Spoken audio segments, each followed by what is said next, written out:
about 8:25 right now, and we're just getting ready for the hurricane day, as we've been calling it, because it's going to hit sometime around 2 o'clock. We should really be seeing some pretty gusty winds.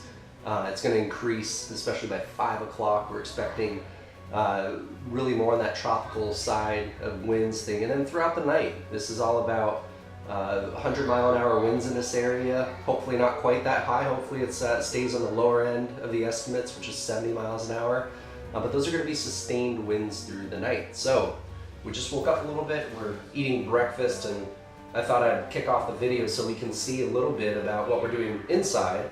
But that the best I can, as safely as possible, I can show you a little bit about what's happening outside. Just woke up, kind of went on the computer, checked out things, and right now it's breakfast time. It's leftover Donut King and scrambled eggs and hash browns. Everyone say hi. Hi.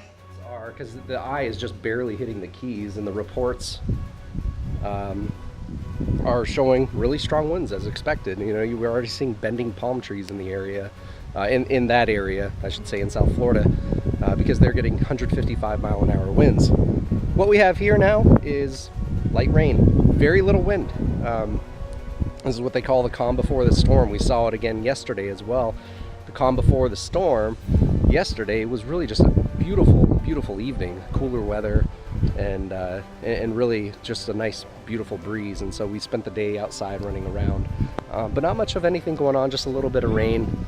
And Emma came out too. So it's probably the last time Emma will be outside for the next couple of days until the storm passes. Tomorrow night, to celebrate the storm passing, we're going to have a little bit of a cookout. We're going to do that with our neighbors as well. So we're hoping that the thing moves across. Yeah. And I always go to her house, but I'm never going today. Not today. Because the storm and I don't want to get hit. So all in all, we're not really nervous. I would think where we are, we're going to be in good shape. I really believe that.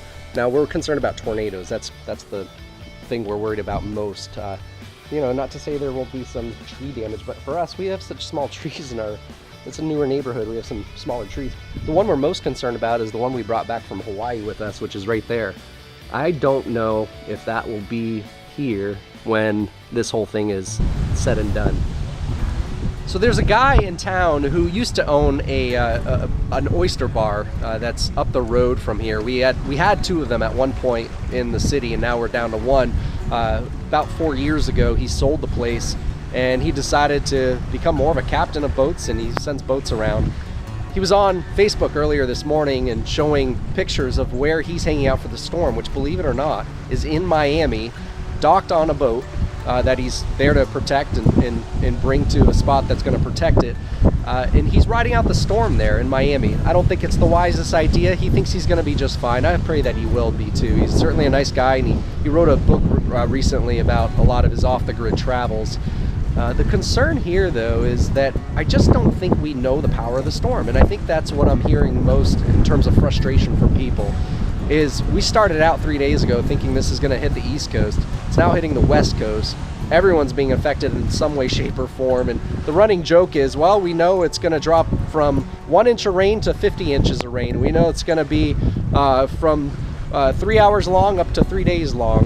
We know that the wind speeds are going to be 30 miles an hour up to 185 miles an hour. We just don't know. Here we are at the day of the storm, and we're still not totally sure how this is going to affect us. So when I look at people like Mark, I do become a little bit nervous for where he's at and what he's decided to do there. I know that as of about an hour ago, it's around 10 in the morning right now, he decided to relocate to a parking garage where he could find some refuge because the wind was ripping in the video that he shared.